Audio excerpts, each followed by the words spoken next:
네, 마지막 주간입니다. 가정의 달 마지막 주간인데 다음 주간은 오순절 성령 강림을 기념하는 성령 강림 주간이기도 합니다. 우리가 5월 한 달 동안은 믿음의 가정을 만들어 보자, 혹은 믿음의 자녀를 만들어 보자 해서 행복한 가정을 꿈꿉니다만, 그러나 아무리 꿈을 꿔도 성령의 도우심이 없이는 그런 가정을 만들 수 없습니다. 교육을 하고 또 야단도 치고 별짓을 다 해도 인간의 힘으로 행복한 가정을 만들기가 쉽지 않죠. 물론 인간적인 노력은 필요합니다. 그러나 사람을 바꾸는 것, 인격을 바꾸는 것, 역사를 바꾸는 것은 성령의 역사가 아니고는 감당할 수가 없는 줄로 믿습니다. 저는 본문을 중심으로 해서 오직 성령으로 해서 성령 강조를 앞두고 오직 성령으로 이런 제목으로 말씀하려고 합니다. 우리가 오늘 교회에 모였습니다. 나는 오늘 교회를 갑니다 해서 우리가 늘 입에 붙은 듯이 말하는 것이 교회라는 단어입니다. 과연 교회가 뭘까? 우리는 그냥 예배당을 가리켜서 교회 말합니다만 엄밀하게 여기는 예배당입니다. 예배를 드리는 장소죠.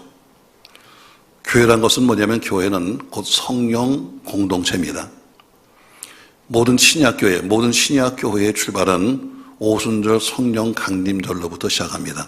성령이 오시면서부터 그때부터 교회가 생기기 시작했어요. 지금까지는 성막에서 시작된 그런 제사 행위가 그 다음에는 회당으로 모여서 회당에서 서로가 율법을 나누다가 보라신 주님이 증인된 사람들이 모여서 성령의 공동체를 만들어서 그것을 교회다, 이렇게 우리가 이름하고 있습니다. 원래 교회라고 하는 단어는 헬라어로 에클레시아 이렇게 부릅니다. 에클레시아라는 단어는 불러냈다, 콜아웃이라 하는 이런 단어입니다. 다시 말해 세상으로부터, 죄악 세상으로부터 불러냄을 받은 사람들, 세상으로부터 불러냄을 받은 사람들을 가리켜서 교회다. 여러분과 제가 교회입니다. 그러므로 신약교회의 개념은, 교회라고 하는 개념은 어떤 건물이나 혹은 율법에 의한 어떤 제사 형식이나 혹은 제사장들이 가지고 있는 어떤 권위나 이런 것이 아니라 불러냄을 받은 백성들, 다시 말해 하나님께로부터 부름받은 사람들을 의미해서 여러분과 제가 곧 한 사람 한 사람이 교회죠. 이런 사람들이 성령에 의해서 하나가 된 공동체를 가리켜서 우리는 교회다, 이렇게 말하고 있습니다. 이런 의미에서 교회란 것은 성령 공동체입니다. 이 얘기는 성령이 빠져버리면 교회가 존재하지가 않는다는 겁니다. 인간의 모임은 될 수 있지만 교회가 될 수 없는 거죠. 다시 말하면 성령으로 말미암아 이루어진 신앙 공동체가 교회라는 이야기입니다. 교회는 어떤 이익단체가 아닙니다.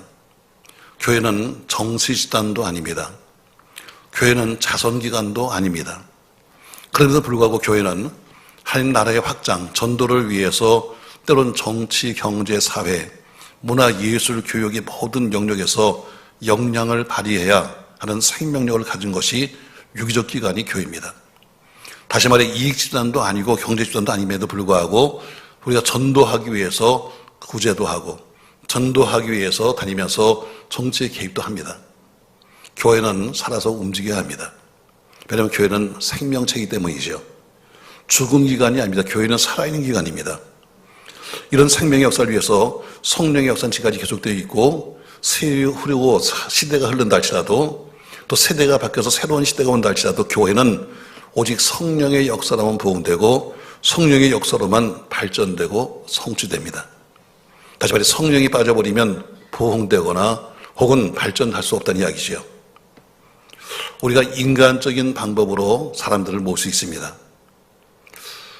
제가 요새 교회를 어떻게 하면 우리가 이 어려운 코로나 시대가 지나고 나서 다시 출석률이 회복될까 해서 지금 다 교회마다 애를 쓰고 있습니다. 나름대로 여러 가지 방법을 동원해서 지금 교인들을 다시 옛 모습으로 돌아오게, 지금 저희 교인들 지금 나오는 게 한 7% 정도 지금 출석하고 있는데 나머지 43%는 지금 예배를 드리고 있는지 혹은 뭔지 잘 모르겠습니다. 그러나 어쨌든 그분들을 다시 또 교회를 불러드려야 되고 다시 또 그들로 하여금 우리가 부흥해야 될 텐데, 그래서 교회는 여러 가지 방법으로 지금 방법을 모색하고 있습니다. 그러다 보니까 자연스럽게 어떻게 하면 사람을 다시 불러올 수 있을까 하다 보니까 인간적인 방법을 쓸 수밖에 없습니다. 그래서 많은 교회들이 지금 그렇게 지금 하고 있습니다. 어제도 저 유튜브를 보니까 5월이 가정의 달 아닙니까, 여러분? 그동안 못 모였었는데, 그래서 사람들을 동원하기 위해서 어떤 큰 교회에서 보니까 노인 어르신들을 모시는 잔치하더라고요. 예배당에서. 보니까 유명한 가수들이 와서 노래를 부릅니다. 춤을 추고 노래를 부르고, 밴드들이 와서 노래를 부르고, 담임 목사도 나와서 몇 곡 부르니까 교인들이 막 까무러치게 좋아합니다. 우리 목사님 최고라고. 그래서 풍선을 터뜨리고, 그 다음에 티켓을 나눠주고 하면서 하는데, 과연 저것이 과연 우리가 바람직한 방법인가? 제가 바라보기엔 저게 바람직한 방법인가? 왜? 자, 우리가 인간적인 방법으로 아무리 교회를 성장시키려고 해도 교회는 성장되지도 않고 될 수도 없습니다. 왜냐하면 교회는 사람들이 모이는 인간적인 집단이 아니기 때문입니다. 남들이 바라보기에는 저 교회는 교인이 많아 하면서 그렇게 말하는 것이 아니라 인위적인 방법으로 사람은 모을 수 있지만 그 사람을 성도로 만들지는 못합니다. 다시 말해 사람들을 모을 수는 있지만 그러나 그 사람들을 성도로 바꾸는 것은 인간적인 방법으로 안 된다는 이야기입니다. 오직 우리 속에서 역사하시는 성령의 임재하심이 함께할 때 비로소 인간의 변화가 시작됩니다. 교회는 신비로운 영적 능력이 있습니다. 마치 가지가 원줄기에 붙어 있어야 하는 것처럼 교회는 성령의 충만을 받아야 합니다. 교회 성장을 위해서 여러 가지 프로그램들을 만들고 있습니다. 이런 프로그램 저런 프로그램 하지만 그러나 프로그램 위주로 혹은 어떤 기구나 제도 개선으로 해서 교회 부흥을 기대할 수는 없습니다. 그건 한계가 있는 거예요. 과학문명이 발달합니다. 모든 면에서 앞서가는 시대라고 말하지만 하나님의 교회는 신비로운 영적 능력이 함께해야 합니다. 그것이 없으면 새로운 사람으로 바뀌는 변화의 역사를 기대할 수 없기 때문입니다. 요즘 여러 가지 방법으로 우리 교회들이 도입하고 있습니다. 인위적인 방법도 쓰고 있고 세상적인 방법으로 축제같이 만들기도 합니다. 물론 우리 예배는 축제입니다. 축제라는 것은 어느 한 사람이 아니라 우리 모두가 함께 다 즐거워야 되고 모두가 함께 참여하는 것이 축제입니다. 맞습니다. 예배는 제가 여러분에게 말한 것처럼 우리 모두가 함께하는 영적인 축제입니다. 근데 영적인 축제가 아니라 거기에 인간적인 요소를 가미시킴으로써 어떤 인간의 감정이나 인간의 자기 도취나 인간의 자기 만족으로 이어져가는 경향이 농후합니다. 그런 예배는 100번 드려봐야 인간의 변화를 기대할 수는 없습니다. 요엘 선지자는 말세의 성령을 믿는 자에게 부으시겠다고 말씀했습니다. 요엘서 2장 28절에는 이렇게 약속했습니다. 말씀 같이 읽습니다. 그 후에 내가 내 영을 만민에게 부어주리니 너희 자녀들이 장래일을 말할 것이며 너희 늙은이는 꿈을 꾸며 너희 젊은이는 이상을 볼 것이며 그때 내가 또 내 영을 남종과 여종에게 부어줄 것이며 내가 이적을 하늘과 땅에 베풀리니 곧 피와 불과 연기 기둥이다 그랬습니다. 성령을 부어주시겠다 하는 이야기는 성령의 능력을 우리에게 주겠다는 이야기입니다. 성령은 곧 하나님의 능력입니다. 성령은 곧 지혜의 영입니다. 성령은 곧 진리의 영이십니다. 그러니까 이런 성령을 믿는 자들에게 부어주시겠다는 약속입니다. 어떤 능력을 채워줍니까, 여러분? 자, 세상은 점점 죄의 그 세력을 따라갈 수밖에 없습니다. 점점 죄의 세력의 지배를 받는 것이 세상이지만 그 속에서 부름받은 자녀들에게는 성령을 부어주시겠다 이렇게 약속했습니다. 이것이 바로 오순절 성령의 역사를 통해서 우리에게 나타난 증거입니다. 오순절 성령은 장차 나타날 천국 백성들의 일단을 보여주는 사건이었습니다. 그래서 오순절의 성령의 역사는 모든 교회의 이상적인 모델이기도 합니다. 교회는 모든 것을 다 갖출 수 있습니다. 건물도 아름답게 짓고 좋은 시설도 할 수 있고 갖가지 여러 가지 갖출 수 있지만 그러나 그 속에 성령의 인도하심이 없다면 그것은 성령의 조명과 성령의 능력이 아니고는 아무것도 할 수 없다는 것을 아셔야 합니다. 자, 그럼 성령이 아니고는 할 수 없는 게 뭐가 있을까? 다른 것은 성령이 아니고도 할 수 있는 것도 많겠지만 그러나 성령이 아니고는 할 수 없는 것들이 여러 가지 있습니다. 첫 번째가 성령이 아니고는 누구도 예수를 나의 주라고 고백할 자가 없습니다. 아멘. 우리가 예수를 나의 주님이라고 부를 수 있는 것은 성령이 역사하는 겁니다. 로마서 5장 9절 말씀에는 이렇게 바울은 말하고 있습니다. 자, 9절 말씀 같이 읽습니다. 그러면 이제 우리가 그의 피로 말미암아 의롭다 하심을 받았으니 더욱 그로 말미암아 진노하심의 구원을 얻을 것이니 곧 우리가 원수되었을 때에 그의 아들의 죽으심으로 말미암아 하나님과 화목되게 되었은즉 화목되게 된 자로서는 더욱 그의 살아나심으로 말미암아 구원을 받을 것이니라. 아멘.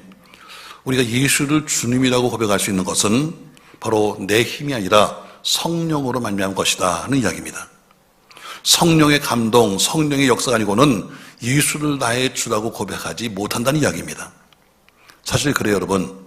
세상 지식이나 어떤 권위나 어떤 사람의 권면으로도 예수를 나의 주라고 고백할 수가 없습니다.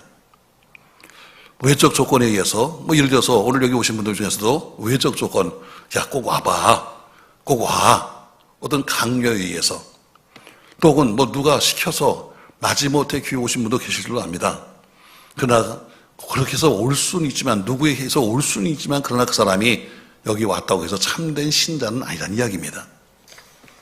군대에서 흔히 보는 것처럼 지휘관이 기독교인이면 어쨌든 지휘관 따라서 교회들 많이 옵니다.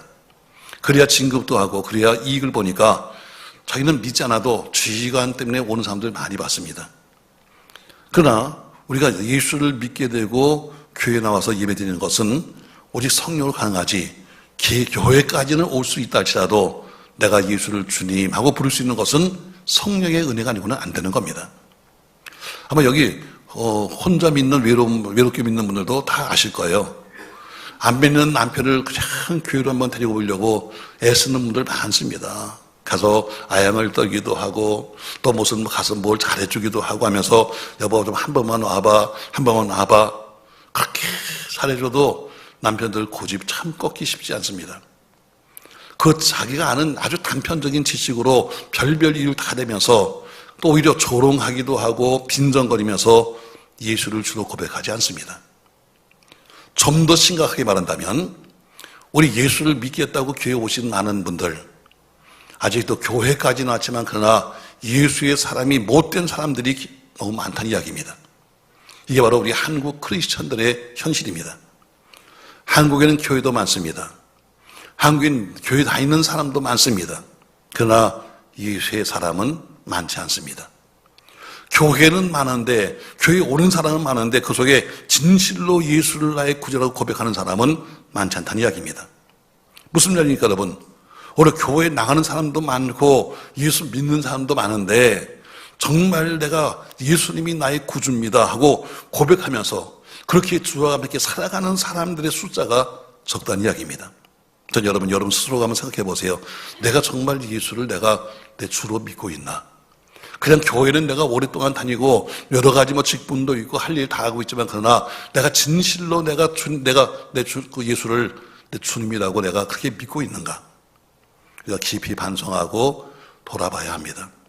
이거는 성령이 아니고는 오랫동안 다닌 구력으로 안 됩니다. 몇 대 신앙이란 구력으로 안 됩니다. 이거는 성령이 아니고는 결코 예수를 주라 고백할 수 없는 겁니다. 바로 성령이 아니고는 못하는 것 중에 하나가 뭐냐면 예수님 당신이 나의 주님이십니다. 이 고백이 안 되는 겁니다. 두 번째, 성령이 아니고서는 핍박이나 고난을 이길 수가 없습니다. 사도행전 7장에 보니까 스데반 집사님이 돌에 맞아 순교합니다. 여러분, 돌에 맞는다는 것 얼마나 힘들겠습니까? 사실 돌에 맞는 것도 아프지만 그러나 더 무서운 것은 돌을 들고 있는 사람들을 본다는 것은 더 무서운 겁니다. 맞는 것도 아프지만 그러나 저기 삥 둘러서 가지고 자기 때리려고 하는 돌 들고 서 있는 사람을 바라보는 순간에 얼마나 두려웠을까. 그러나 스데반 집사님은 사도행전 7장 56절에서 보니까 이렇게 말합니다. 말하되 보라, 하늘이 열리고 인자가 하나님 우편에 서신 것을 보너라. 앞에 서서 돌을 들고 사람을 보는 것이 아니라 하늘이 열리면서 저 위에서 지금 서서 안타깝게 바라보고 계시는 그 주를 바라보니까 그러니까 스데반 집사님은 돌에 맞아도 그렇게 순교한 겁니다. 오히려 평화롭게. 남들이 이해할 수 없습니다. 어떻게 죽음까지 이겨냈을까? 이거는 스데반 집사가 아니라 바로 성령의 힘입니다. 성령이 아니고는 억울한 죽음, 죄없이당하는 그 핍박을 무슨 힘으로 이겨낼 수 있겠습니까? 오직 성령의 힘으로 이겨내는 겁니다. 여러분, 핍박을 이길 수 있는 것도, 또 혹은 여러분이 살아가는 삶 속의 어려움을 이길 수 있는 것도 교육의 힘이 아닙니다. 경제 힘도 아니고 지식의 힘도 아닙니다. 성령의 힘이 우리하여금 견디게 하시는 겁니다. 아멘. 여러분, 1964년도에 노벨 평화상을 받고 39세 나이로 암살당한 흑인 인권운동가였던 마틴 루터 킹 목사는 여러분이 잘 알고 계실 겁니다. 수많은 박해 속에서 이길 수 있던 것은 자기 힘이 아니었습니다. 오직 성령의 힘이었습니다. 마틴이 아주 어릴 때 그는 가까운 바로 옆집에 백인 친구가 있었습니다. 너무너무 잘 지냈고 너무너무 서로가 좋아했습니다. 그런데 만 6세가 되는 날 그는 흑백 분리법에 의해서 그들은 서로 다른 학교로 갑니다. 한 사람은 백인 학교, 한 사람은 흑인 학교. 그 백인 친구와 점점 노는 게 뜸하더니 어느 날 그 친구가 말합니다. 아빠가 너하고 놀지 말래. 아빠가 너하고 놀지 말래. 마틴은 어머니에게 달려갔습니다. 그리고 가서 이 얘기를 했습니다. 저 친구가, 아버지가 놀지 말래요. 했더니 어머니가 눈물을 닦아주면서 인종차별이 무엇인가에 대해서 차분히 말해주었습니다. 덧붙여 몇 가지 당부했습니다. 그렇다고 백인에게 뒤진다고 생각하지 마라. 잊지 마라. 넌 누구에게도 뒤떨어지는 사람이 아니야. 또한 그러나 백인들을 미워해서도 안 돼. 마틴, 그러한 백인을 사랑하는 것이 우리 기독교인의 의무란다 하고 엄마는 가르쳐줬습니다. 훌륭한 어머니지요. 그런 어머니 품에 자란 마틴을 보기 때문에 그를 통해서 하나님이 역사하셨습니다. 1955년 한 흑인 여성이 많은 버스에 탔습니다. 그리고 그 버스조차도 백인과 흑인이 나눠져 있었습니다. 그 여인은 분명히 흑인 자리에 앉았습니다. 백인 전용석 바로 뒷자리였습니다. 근데 백인 남성이 올라왔습니다. 그때 그 버스의 운전기사가 이렇게 말했습니다. 그 흑인 여자 일어나세요. 일어나십시오. 자리에서 일어나세요. 그 여인이 너무 피곤했습니다. 그래서 들었는지 못 들었는지 그는 일어나지 않았습니다. 그 여인은 거기서 흑백 분리법에 의해서 체포되었습니다. 이 사건 때문에 대규모 버스 보이콧 운동이 일어났습니다. 그때 27살 된 마틴 루터 킹 목사가 핵심에 있었습니다. 그는 사랑과 용서와 비폭력을 주장했습니다. 그리고 1951년 1월 그의 집은 폭발당했습니다. 자기 집 앞으로 많은 흑인들이 몰려왔습니다. 이제는 끝장을 내자고, 이제는 뭔가 폭동을 일으키자고 왔습니다. 그때 루터는 이렇게 말했습니다. 여러분, 적을 사랑하십시다. 그리고 여러분들이 그들을 사랑하고 있다는 것을 그들로 깨닫게 하십시다. 내가 무너지더라도 이 일은 멈추지 않을 것입니다. 왜냐하면 우리가 하는 일은 옳은 일이기 때문입니다. 총과 돌멩이와 심지어 콜라병까지 들고 있던 노한 군중들의 입에서 아멘이 나왔습니다. 1963년 8월 23일 마틴은 6만 명의 백인들과 그리고 모두가 25만 명이 모여있는 군중 앞에서 링컨 기념 앞에서 그는 이렇게 연설했습니다. 나에게는 꿈이 있습니다. 언젠가는 조지아의 붉은 언덕 위에 노예 후손들과 그 노예 주인의 후손들이 함께 형제를 나누는 식탁에 둘러앉아 있는 그날이 오려는 꿈을 꿉니다. 오늘 저에게는 꿈이 있습니다. 거친 곳이 평평해지고 굳은 곳이 펴지며 하나님의 영광이 나타나 모든 사람들이 함께 그 광경을 지켜보는 것이 꿈입니다. 여러분, 이 말을 하겠던 마틴루터는 자기 힘이 아니었습니다. 그의 속에는 역사하는 성령의 힘이 있었다는 겁니다. 성령이 아니고는 핍박이나 역경을 이겨낼 수 있는 사람이 없습니다. 초대교회 많은 성도들이 그 혹독한 핍박과 혹독한 굶주림 속에서, 고난 속에서 이겼던 것은 오직 성령의 힘이었습니다. 성령이 고난을 이길 수 있는 힘을 주시는 겁니다. 여러분과 저에게도 그런 힘이 있기를 주의 이름으로 축복합니다. 세 번째, 성령은 우리로 하여금 찬송하게 하고 기도하게 합니다. 성령이 아니고는 찬송할 수가 없고 성령이 아니고는 기도할 수가 없습니다. 사도행전 10장에 보니까 바울과 실라가 전도하다가 결국엔 좋은 일을 했지만 감옥에 들어갑니다. 배를 많이 맞고 그리고 발에 착고를 차고 깊은 지하 감옥 속에 들어갑니다. 그리고 사도행전 10장 25절에 보니까 한밤중에 바울과 실라가 기도하고 하나님께 찬송함에 죄수가 들었다. 그 발에 착고를 차고 지하 감옥에 애매하게 들어갔던 그들이 가서 한 것이 뭐냐면 원망하고 짜증내고가 아니라 하나님께 찬송하며 기도했습니다. 바울과 실라가 매를 맞았습니다. 옥중에서 억울하게 갇혀서도 찬송을 부르고 기도했던 것은 바로 그 속에 성령의 역사가 있었기 때문입니다. 여러분, 목소리 부르는 이 목소리의 찬송이 성령이 함께하면 마음의 가슴의 찬송으로 바뀌는 겁니다.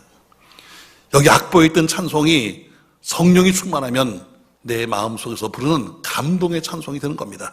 바로 그것이 듣는 사람에게 감동을 주는 겁니다. 그 찬송이 실망하고 있는 백성들에게 용기를 주는 겁니다. 참 놀라운 역사죠. 성령의 우리를 하여금 기도하게 하고 성령의 우리를 하여금 찬송하게 합니다. 그 성령이 여러분과 저도 찬송하게 하고 기도하게 하시길 주의 이름으로 축복합니다. 또 성령이 아니고는 절대로 전도할 수도 없습니다. 사도행전 2장 14절에 보니까 베드로가 설교합니다. 무식한 베드로가 뭐라고 설교하는가 하면 이렇게 말합니다. 베드로가 11 사도와 함께 서서 소리를 높여 이르되 유대인들과 예루살렘에 사는 모든 사람들아 이 일을 너희로 알게 할 것이니 내 말에 귀를 기울이라 하면서 무식했던 베드로가 유대인들과 예루살렘에 있는 모든 산장에서 소리쳤습니다. 당당했습니다. 무식했던 베드로가 많은 사람 앞에서 담대하게 복음을 증거했던 것은 그것은 바로 성령의 힘이었습니다. 성령이 아니고는 전도할 수 없습니다. 헬라인은 지식을 말하기를 좋아합니다. 철학적인 이론을 가지고 토론하기 좋아하는 백성들이 헬라 사람들입니다. 또 유대인들은 율법을 좋아합니다. 그래서 모이기만 하면 율법을 놓고 율법에 대해서 따지고 있습니다. 그런데 그렇게 철학을 좋아하는 헬라인, 율법을 말하고 있는 바로 유대인들 앞에서 그는 오로지 한 가지 나사렛 예수 그리스도 그분을 증거했습니다. 그런데 모두가 단독하셨습니다. 유대인이 교만이 꺾였습니다. 그리고 그들이 우리가 어찌하면 좋겠는가 하면서 회개하는 역사가 일어났습니다. 이거는 베드로가 많이 배워서가 아닙니다. 성령이 역사했기 때문입니다. 오늘도 마찬가지입니다. 여러분, 성령이 아니고는 입을 벌려서 우리가 전도할 수가 없습니다. 여러분, 아직도 전도를 어떤 분은 내가 하는 줄 압니다. 내가 나가서 누구를 전도했고요. 내가 누구를 전도했는데요. 아니요. 전도는 전적으로 내 속에 계시는 성령이 우리에게 하게 하는 겁니다. 성령의 능력은 죽은 자를 살립니다. 성령의 능력은 병든 자를 일으킵니다. 무식한 자를 들어서 유식한 자를 부끄럽게 만들고 전도는 유식하게만 할 수 없습니다. 기도하고 나서면 성령이 우리에게 말하게 하시는 겁니다. 한국 우리 초기 초대교회 때 유명했던 김일도 목사님은 목사가 되기 전에 그는 아주 유명한 망나니 깡패였습니다. 오직하면 얼마나 못됐는지 장이 서는 날 자기 가는 사람들이 다 성황당에 들러가지고 돌을 한 개씩 성황당에 이렇게 놓으면서 이렇게 나름대로 빌고 왔습니다. 오늘 기믹들을 만나지 않게 해주세요 하고 오직했으면 돌을 하나씩 놓고 성황당에 가서 그렇게 빌고 왔습니다. 그런데 깡패 기믹도가 막말하는 기믹도가 예수 믿고 성령을 받으니까 그를 통해서 많은 영혼들이 구원을 받았습니다. 그 막말하던 그 입에서 권능의 말이 전파되었기 때문입니다. 성령은 능력입니다. 성령은 힘입니다. 성령은 다이너마이트요, 성령은 폭발력이 있습니다. 다음 주일이 바로 성령 강림 주일입니다.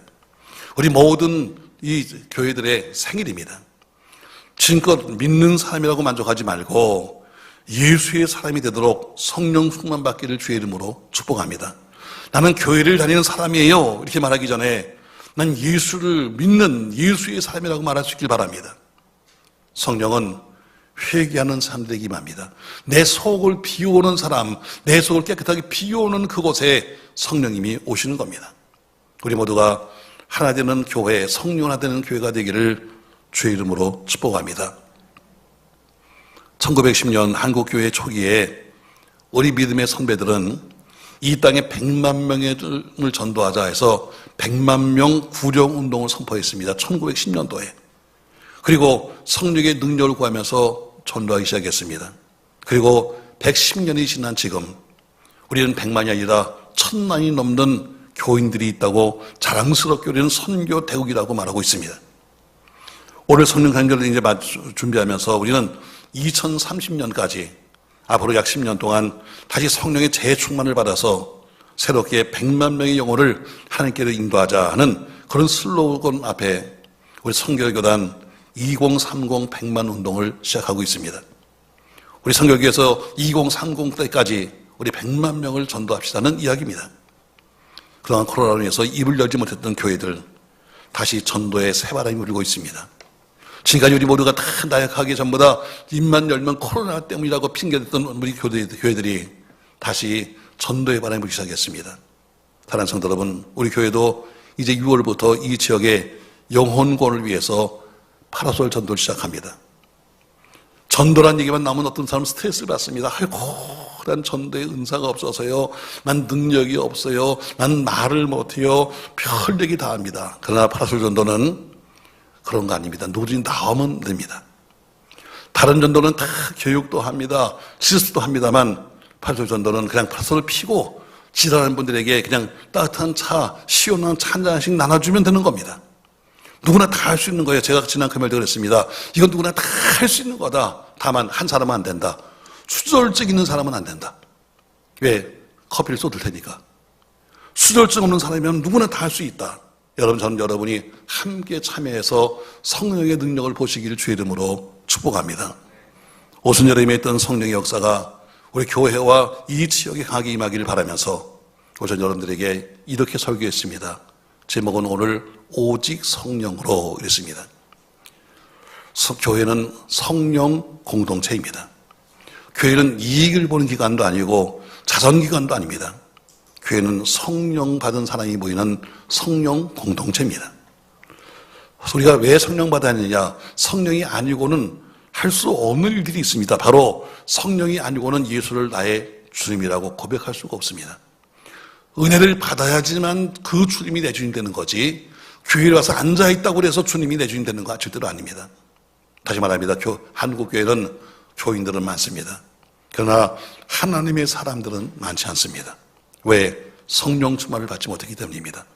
여러분, 성령이 아니고는 예수를 나의 주라고 고백할 수 없습니다. 성령이 아니고는 핍박과 고난을 이길 수가 없습니다. 성령이 아니고는 찬송을 부를 수 없고 기도할 수 없습니다. 성령이 아니고는 전도할 수 없습니다. 오직 성령으로 승리하는 여러분과 제가 되시기를 예수님의 이름으로 축원합니다.